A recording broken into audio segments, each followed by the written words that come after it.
네, 4주 2차시 국어 의문론 강의 영상입니다. 네, 지난 시간에 우리가 그 폐쇄음에 대한 여러 가지 분류에 대해서 공부하고 또 음성학적인 특성도 살펴보았는데요. 이번 주는 이제 마찰음부터 이제 공부를 시작해 볼까 합니다. 네 번째 PPT 자료에 6쪽 마찰음 부분을 함께 보도록 하죠. 마찰음은 지난번에 우리가 그 음성학적인 속성을 살펴보았을 때 조음 음성학적인 특성이 폐쇄의 순간이 없지요. 폐쇄의 순간이 없어서 조음체와 조음 위치, 즉 조음점이 아주 가깝게 붙어서 그 좁은 공간을 기류가, 공기가 협착을 일으키며 나가는 그런 소리라고 배웠어요. 이제 그게 마찰음인데 국어의 마찰음에 무엇이 있는지 살펴보고 그들이 또 어떤 음성학적인 속성을 갖고 있는지 한번 살펴보도록 하겠습니다. 치조 마찰음과 성문 마찰음이 있어요. 치조 마찰음은 이제 우리가 한글 표기로 이제 시옷, 쌍시옷으로 쓰고 있고, 성문 마찰음은 후두 마찰음이라고도 해요. 다른 말로 후두 마찰음이라고도 하는데 이제 한글 자모로는 히읗에 해당합니다. 치조 마찰음과 성문 마찰음은 초성으로만 실현된다고 했는데 혹시 왜 그렇지? 라고 생각할 수 있어요. 근데 잘 생각해 보면 우리가 음절 종성으로 음성학적으로 시옷이든 쌍시옷이든 히읗이든 실제로는 다 T로 치조 폐쇄음, 정확하게 말하면 무슨 폐쇄음, 무슨 치조 폐쇄음? 미파 치조 폐쇄음으로 실현되죠. 그걸 우리가 뭐 끝소리 규칙, 말음 법칙, 음절말 중화 이렇게 중고등학교 때 배웠어요. 기억나지요? 꽃! 그럼 우리가 치읓으로 발음하는 거 아니잖아요. 아직 파찰음은 안 배웠지만.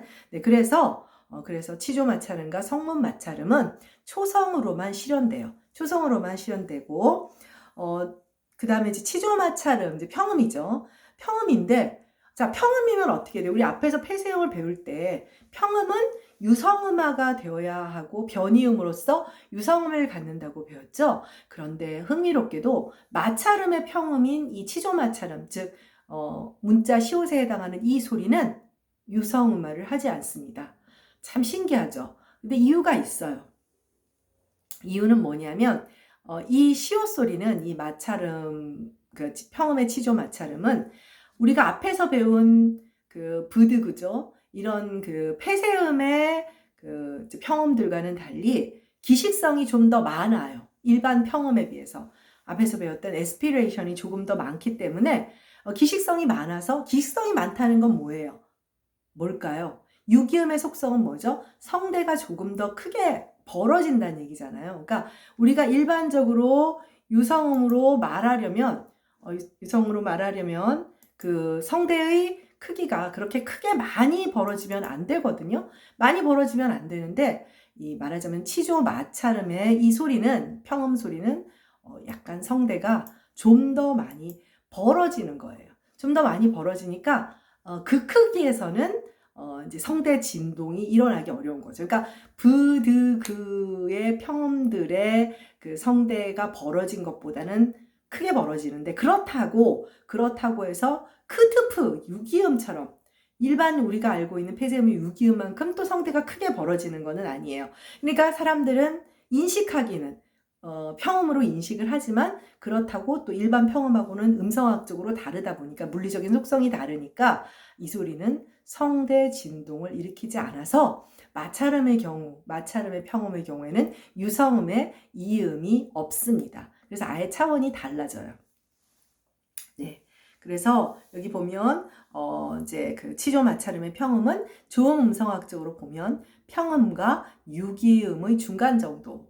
그래서 흥미롭게도 이 치조 마찰음은 유기음이 없어요. 그러니까 되게 불규칙한 데는 그만한 어떤 그 음성학적인 이유가 있는 겁니다. 그래서 우리가 그 중고등학교 때 다음 중 뭔가 속성이 다른 예 하고 내면 1번 고기, 뭐 2번 바다, 뭐 예를 들면 뭐 바보, 그리고는 뭐 사시. 그러면 그 중에 속성이 다른 것 하면 사실을 뽑아야 되죠. 나머지 애들은 다 유성음어가 되는데 사실의 경우에는 유성음어가 되지 않는다라는 것을 알고 있기를 바라서 그런 문제를 내는 거죠. 이렇게 복잡한 설명을 하지 않더라도 그런 문제를 접해보았던 기억은 있을 거라고 생각을 해요. 네, 그 다음에 성문 마찰음, 이제 히읗이라는 우리가 문자로 표기하는 이 성문 마찰음은 무성음이지만 이 소리는 유성적 환경에서 유성음으로 실현이 돼요. 유성음으로 실현되는 것을 여러분들은 느낄 수 있는데 예를 들면 친구 이름 중에 뭐 그런 경험 있나요? 뭐 지금은 여러분들 뭐 그 서태지와 아이들의 같이 그룹 멤버였던 이준호, 그럼 이 준호라는 거에 익숙하죠. 그다음 뭐 준호해요. 뭐 아무렇지도 않게 쓰죠. 그런데 혹시 그런 경험이 있나요? 아, 난 걔가 준호인 줄 알았는데 준오라든지 뭐 아니면 준호라든지 그런 경험이 있지 않아요? 실제로 우리가 친구 이름을 할 때 준호야, 뭐 예를 들면 뭐 영희야 이렇게 정확하게 희은 이 성문 마찰음을 특히 비어두에서 잘 말하지 않아요.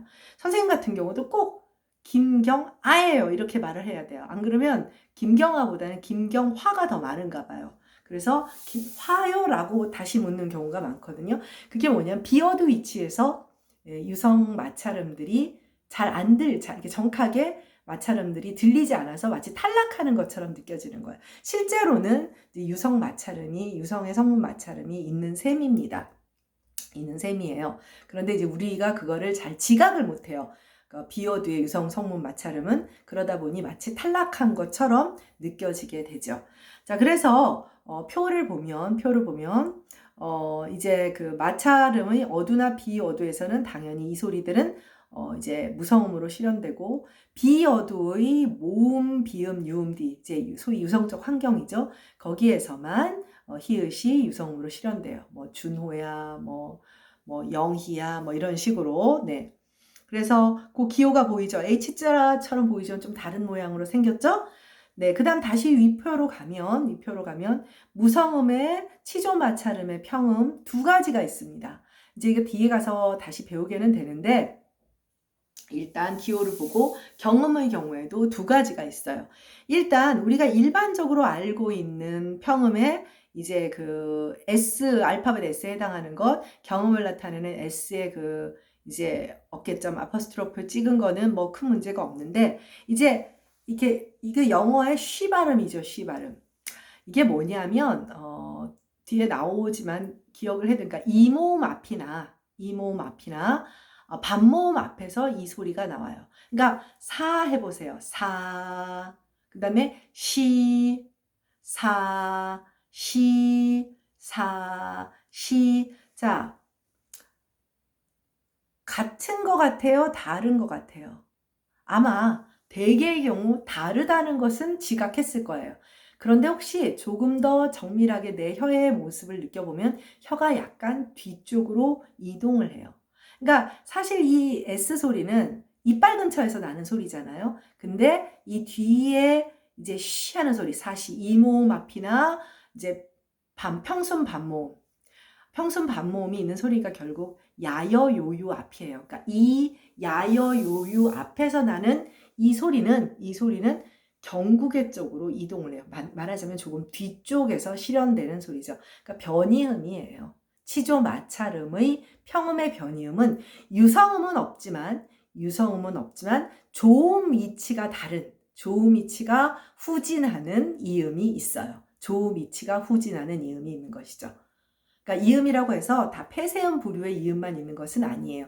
조음 위치가 뒤쪽에서 실현되는, 무슨 뜻인지 이해를 하겠죠? 네. 그러니까 씨앗, 싸하고 씨는 다른 거죠. 뒤쪽으로, 경국의 위치로. 그래서 기호가 이렇게 됩니다. 그러니까 평음의 마찰음들은 혹은 경음의 마찰음들은 변이음으로써 경국의 음들을 가지고 있어요. 네, 그러나 이건 변이음이니까 음소 차원의 것은 아니죠. 네, 기호를 좀 기억을 해두도록 하고요. 네, 다음 페이지로 가도록 하겠습니다.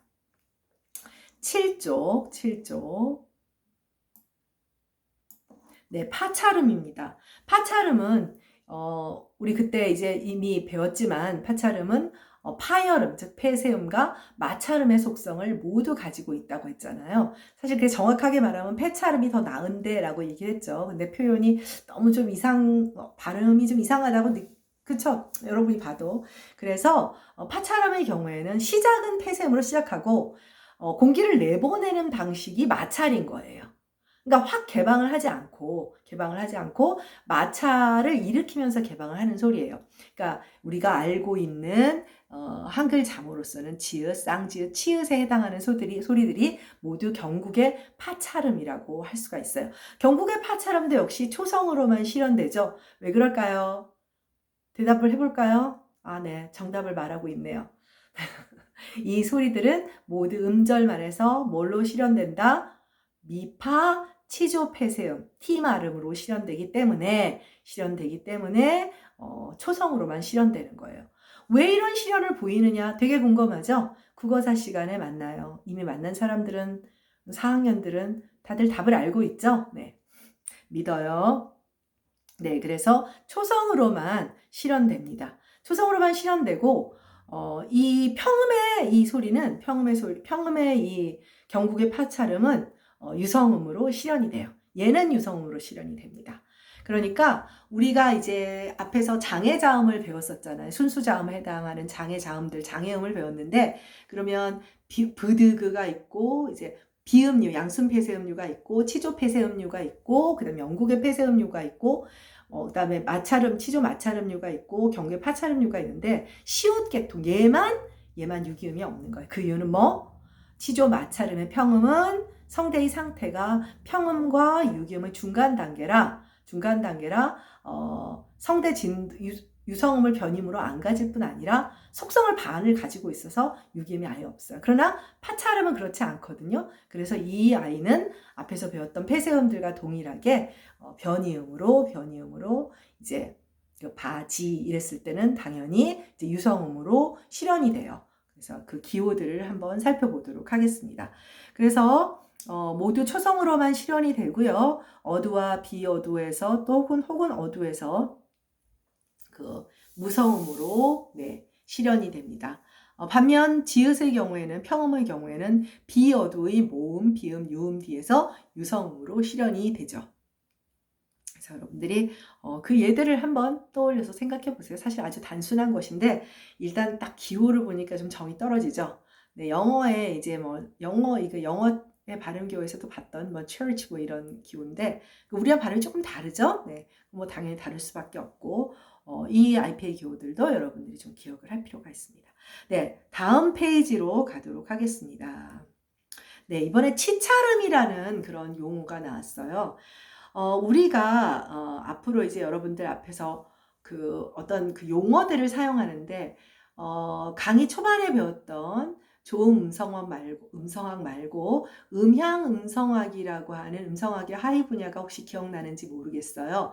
음향 음성학이라고 하는 거는 뭐죠? 뭐라 그랬어요? 스피커와 히어로가 있는데 그 사이에 공기가 있기 때문에 이제 음파가 전달되는 것이죠. 음파, 음향 이렇게 말을 하는 것들이에요.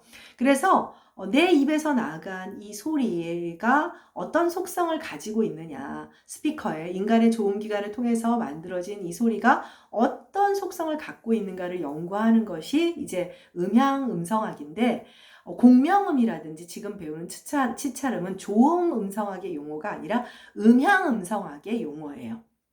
그러니까 대부분 여러분들이 지금껏 배운 용어들은 다 조음 음성학적인 용어고 왜 그러냐면 음운론의 베이스가 되는 것은 조음 음성학이잖아요. 왜냐하면 음향 음성학 하면 지금 이제 당연히 치찰음의 지금 개념 규정을 보면 여러분이 느끼겠지만 이거는 물리학적인 개념으로 들어가요. 음향 음성학은. 그러나 그럼에도 불구하고 대표적으로 공명자질은 보세요. 구강 내부에서는 우리가 공명음의 조음성학적인 개념 완전히 1:1 대응하는 것은 아니지만 유성음이 대부분 공명음이 되잖아요. 그러니까 유성음은 성대 진동이지만 공명음은 소리가 나온 다음에 이제 음향적으로 어떻게 에너지가 만들어지는 야에 따라서 규정되는 개념이에요. 그래서 여기서 치찰음도 역시 음향음성학적인 용어입니다. 그래서 몇몇 음향음성학적인 용어는 의문론에서 아주 중요하게 사용이 되니까 이제 나오면 그때마다 기억을 하고 선생님이 또 얘기를 해주겠어요. 자, 치찰음은 간단히 말하면 노이지한 소리예요. 노이지한 건 뭐야? 시끄러운 소음성 소리라는 거예요. 여러분들 노래를 부를 때 노래 후렴구에 랄라랄라랄라 나나나나나나 뭐 이렇게 부르지, 뭐 비음이나 유음이나 아니면 모음처럼 아 뭐 이렇게 하지, 뭐 짜짜짜짜 차차차차 뭐 물론 다 함께 차차차도 있기는 하군요. 자, 사실 좀 거슬리는 소리죠. 거슬리는 소리죠. 시끄러운 소리. 네. 그래서 치조 마찰음과 경국의 파찰음을 함께 아울러서 다행스럽게 헷갈리지 않게 찰 시리즈네요. 찰자를 같이 가지고 있죠. 네. 마찰성을 가지고 있다는 뜻이에요. 그래서 시빌런트라고 해요. 시빌런트. 치찰음이라고 부르는데 이들을 발음할 때는 혀와 치조, 그러니까 치조 마찰음은 혀와 치조고 경국의 파찰음은 혀와 경국의 사이에 좁은 틈을 통과하잖아요. 왜냐하면 파찰음도 결국은 마지막에는 마찰성을 가지게 되니까 좁은 틈을 통과한 빠른 기류가 윗니 뒤쪽에 부딪혀서 이제 소음이 생겨요. 이런 것을 난기류라고 하죠. 우리가 대기권에서 난기류를 만나면 비행기가 난기류를 만나면 큰일이 나죠. 뭐 비행기가 뭐 추락을 하거나 사고가 날 수가 있죠. 근데 그런 반대말은 층기류예요. 어쨌든. 근데 우리 입안에서도 그런 난기류가 어지러울 난자에 난류가 생기는 거예요. 그럴 때 소음이 생깁니다. 이러한 특징을 치찰성이라 하고 치찰성을 가진 음들을 시빌런트, 치찰음이라고 불러요. 치찰성을 음양음성학적으로 정의하면 혀끝이나 전설에 의해 난기류가 생겨 높은 주파수 3000Hz 이상의 높은 주파수 대역에 음향 에너지가 집중되는 음성적 특징이라고 할 수가 있어요. 네. 그러니까 어때요? 개념 규정이 뭐 조음성에서 말하는 조음체라든지 뭐 조음이치라든지 뭐 혀의 움직임, 뭐 공명강 이런 것과는 전혀 다른 차원에서 설명을 하게 되지요. 그래서 치찰성을 이렇게 기억을 하고 있으면 좋을 것 같아요. 네, 다음 페이지로 가도록 하겠습니다. 네, 이번에는 비음으로 넘어가도록 할게요. 그러니까 이제 그 순수자음, 그러니까 기류의 방해를 받는 순수자음, 장애음에 대한 공부는 끝났고요. 그래서 폐쇄음, 마찰음, 파찰음 이렇게 배웠죠. 그들을 분류하는 방식은 뭐였죠? 조음이치와 조음 방법에 따라서 분류를 했습니다. 이제 비음하고 공명자음, 자음 가운데 공명성을 가진 것 또 뭐가 있죠? 이제 유음에 대한 설명이 이어질 겁니다. 자, 비음하고 유음은요, 음운론적 강도라고 하는 게 있어요. 이 소리의 세계도 강도가 있어요. 누가 더 세냐의 문제죠. 그러면 이렇게 생각을 하면 돼요. 자, 하나 물어볼게요. 자음하고 모음 중에는 누가 더 셀까요? 어느 쪽이 더 음운론적 강도가 셀까요? 이걸 뭐 PPT에서는 소개한 것은 아니지만 그냥 뭐 알아두면 재밌을 것 같아서 자음과 모음 중에는 음운론적 강도가 어느 쪽이 셀까요? 자, 힌트를 하나 줄게요. 음운론적 강도는 뭐 주먹 다짐을 하거나 총칼을 가지고 싸우는 게 아니에요. 가청도, 멀리 가청도, 들을 가짜에 들을 청자, 그러니까 가할 가짜에 이제 얼마나 더 멀리서 잘 들리는 소리냐라는 거예요. 간단히 말하면 비명을 지를 때 악 하는 게 훨씬 더 잘 들리죠. 간단히 말하면 모음이 자음보다 훨씬 가청도가 커요. 그렇기 때문에 모음이 더 음운론적 강도가 크고요. 그 가운데 모음 가운데 그러면 그냥 직관적으로 여러 가지 모음이 있는데 어떤 게 가장 가청도가 클까요? 즉 간단히 말해서 음운론적 강도가 클까요? 개모음인, 저모음인, 아모음이죠. 아, 그럴 것 같다 이런 생각이 들죠? 자, 그러면 자음은 모음보다 음운론적 강도가 가청도가 떨어지니까 더 약한데 자음들도 지들끼리 강도 차이가 있을 거 아니에요.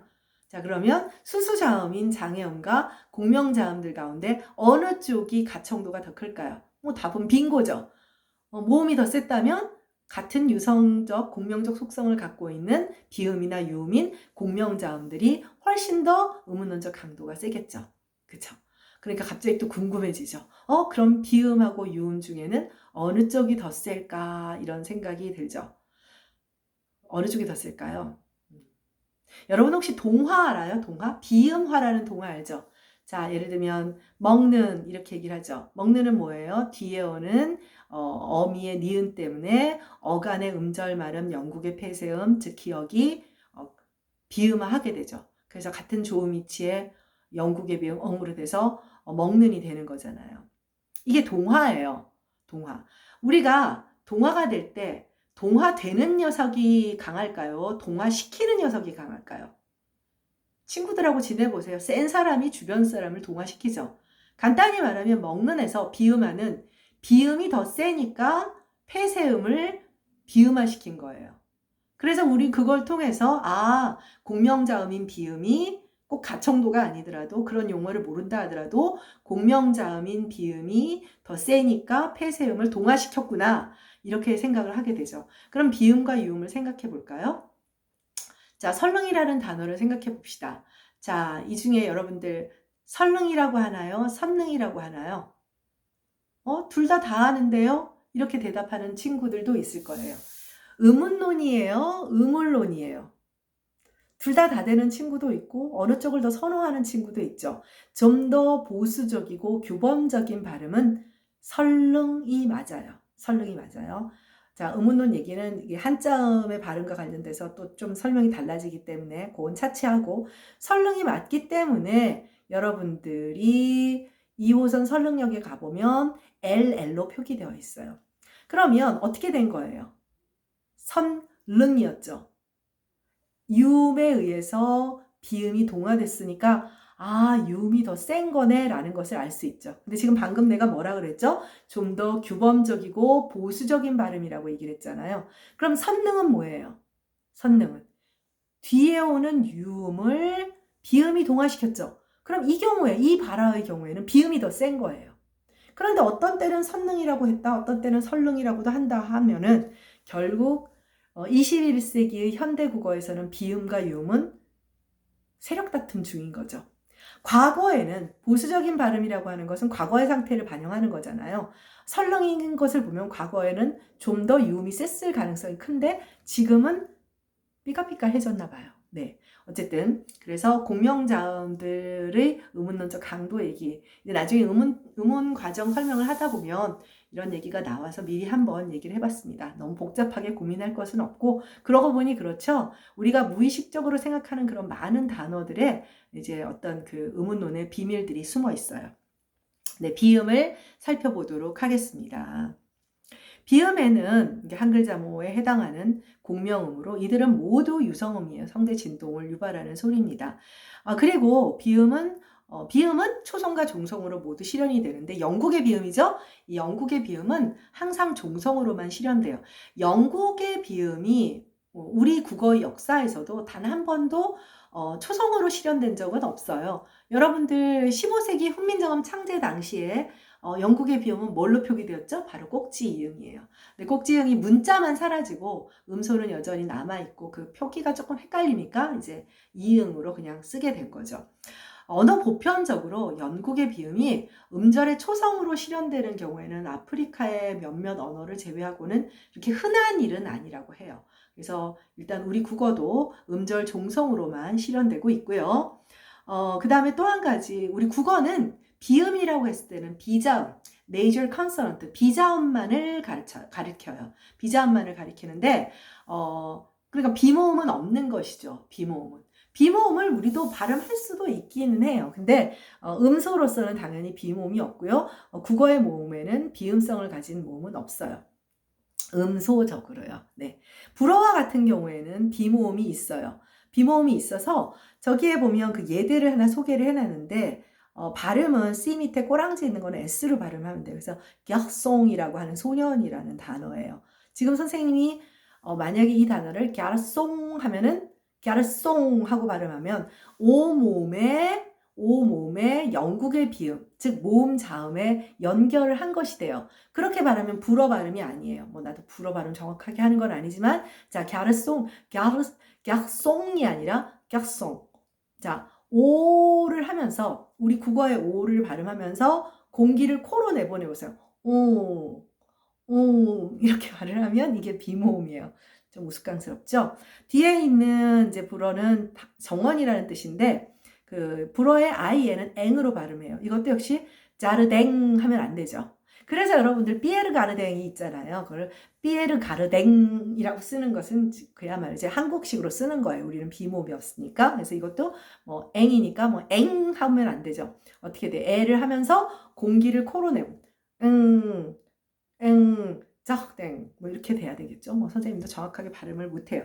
어쨌든 우리 국어에는 없습니다. 없는데 방언에 경상도 방언에서 이런 경우가 있어요. 산이 높고 몰이 맑다 그랬어요. 그런데 산이 높고를 할 때 사이 그다음에 뭐 가이 이렇게 말을 하는 경우 혹시 들어본 적 있어요? 사이 가이 이렇게 말을 하는 경우가 있어. 그러니까 산이 강이라고 해야 되죠.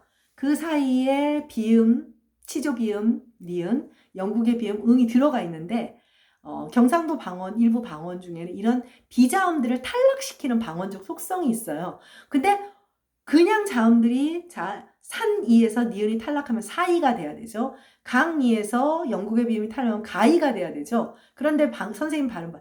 사이, 가이 이렇게 돼요. 그럼 뭐야? 비모음으로 발음하는 거예요.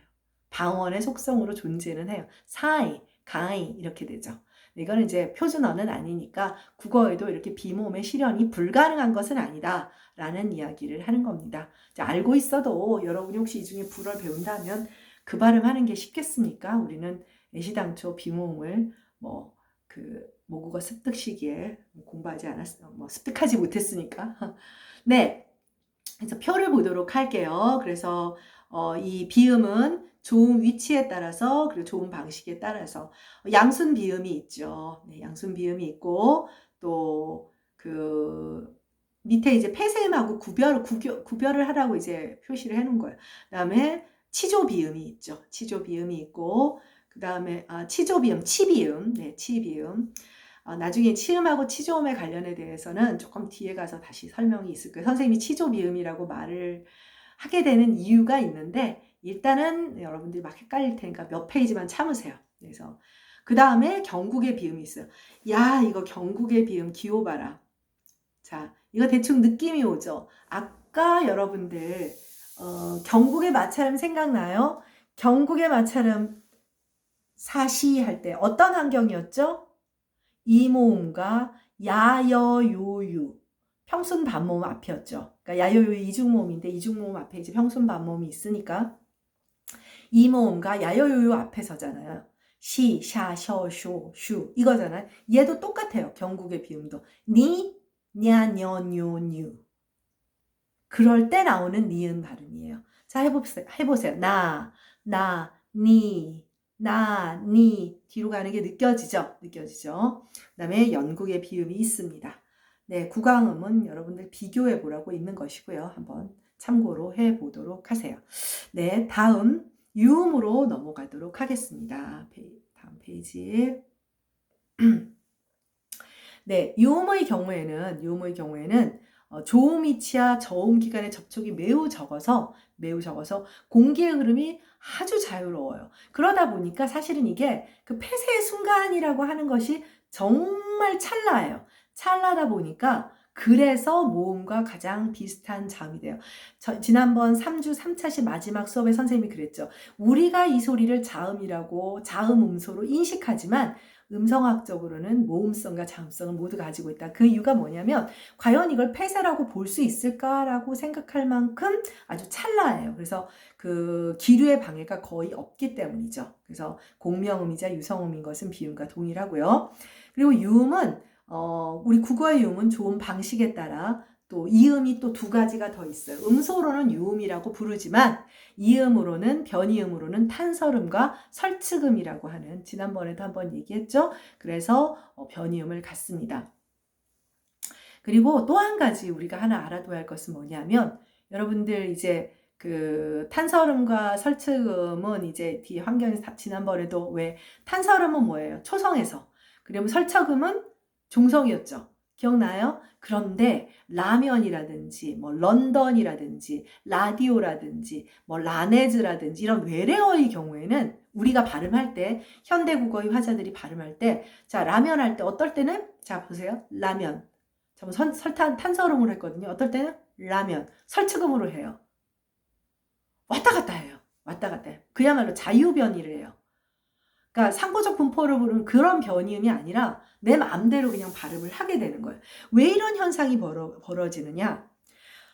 우리 고유어에는 우리말 순수 고유어에는 유음으로 시작하는 형태소나 단어가 없어요. 없다니까? 거짓말 이렇게 생각하지만 진짜로 없어요. 고유어에는 유음으로 시작하는 단어나 형태소가 없어요. 없어서 그런데 우리는 왜 발음을 하느냐? 이제 외래어가 서구 외래어가 너무너무 많이 들어오니까 영어도 공부하고 그러니까 쓰긴 쓰는 거야. 근데 영어지만 그렇다고 아무도 건설음으로 라디오 이렇게 말을 안 하죠. 그렇죠? 그렇게는 하지 않고 우리가 사용하는 두 가지 변이음 중에 하나를 선택하는 거야. 어차피 외래어니까 뭘 해야 될지 모르는 거야, 화자들이. 그러나 의식하지 못하죠. 왜 의식하지 못해요? 음소로서는 어차피 동일한 유음이기 때문에 의식을 못하고 어떤 때는 탄설음, 어떤 때는 설치금 이렇게 발음을 하게 되는 그런 속성을 갖는 거예요. 여러분들 지금 라디오라고 하잖아요. 옛날에 20세기 초 그러니까 말하자면 19세기 말에 태어나서 20세기 초, 19세기 말이나 20세기 초 그러니까 이때 태어나셨던 분들 지금이야 살아계시는 분들이 거의 없지만 그분들은 라디오를 나지오라고 했어요. 왜 그랬을까요? 여기엔 두 가지 비밀이 숨어 있는데요. 그분들은 외래어랑 거의 접촉한 적이 없기 때문에 리을을 음절 초성으로 어두에서 도저히 단어의 첫머리에서 발음할 수가 없는 거예요. 그러니까 나로 발음하고 그 다음에 라디오의 D는 그 당시에 여전히 국외음악 지금은 그런 D가 G가 되는 국외음악은 사라졌죠. 역사 속에만 있고 그러니까 국외음악가 살아있던 세대이기 때문에 나지오 국외음악 시켜서 라디오가 나지오가 되었던 지금이야 이제 외래어 발음도 잘하고 그런 어떤 국외음악도 역사적인 국외음악 속으로 지금은 사라졌기 때문에 그래서 이제 만약 현대 국어에도 그런 식의 국외음악가 살아있으면 느티나무를 어떻게 발음합니까? 느치나무가 돼야 되고 그쵸? 그 1박 2일에 나오는 딘딘은 딘딘이 아니라 진진이 되어야 됐겠죠. 그래서 일단은 여러분들이 이제 외래어에 오는 경우엔 그런 특성이 있다는 것을 기억해 둘 필요가 있습니다. 표를 한번 보도록 할까요? 네, 그래서 탄설음으로 발음하는 경우 이제 그 라면이나 런던 같은 경우 비어드 모음 뒤, 네, 그러니까 비어드에서는 이제 당연히 탄설음으로 발음할 수 있어요. 나라, 토론. 그러니까 어두만 이제 아닌 것이고 고유어나 한자어도 마찬가지예요. 한자어. 그 다음에 설치금의 경우에는 어두에 쓰이는 건 역시 외래어. 그 다음에 종성으로 이제 쓰이게 되죠. 네, 모두 당연히 유성음이고요. 그 다음에 음성 기호에 대한 이야기는 원래 탄설음은 여기 기호가 다르죠. 그러니까 알파벳 R이 아니에요. 그런데 원래 알파벳 R은 혀끝을 치조에 대고 떠는 그 트릴이라고 하는 지난번에서 말했던 그 이제 트릴 사운드에서 스페인어에 나오는 까로 뭐 이런 소리예요. 그런데 전동음이거든요. 근데 우리 국어에는 전동음이 없으니까 그냥 이 기호가 너무 복잡하잖아요. 그래서 정확하게는 저걸 써야 되는데 그냥 R로 쓰는 편의상 그렇게 쓰고 있습니다. 네, 그 외래어의 유음 얘기는 조금 더 복잡하니까 이번 차시는 여기에서 끝내도록 하겠습니다. 다음 차시에서 봐요.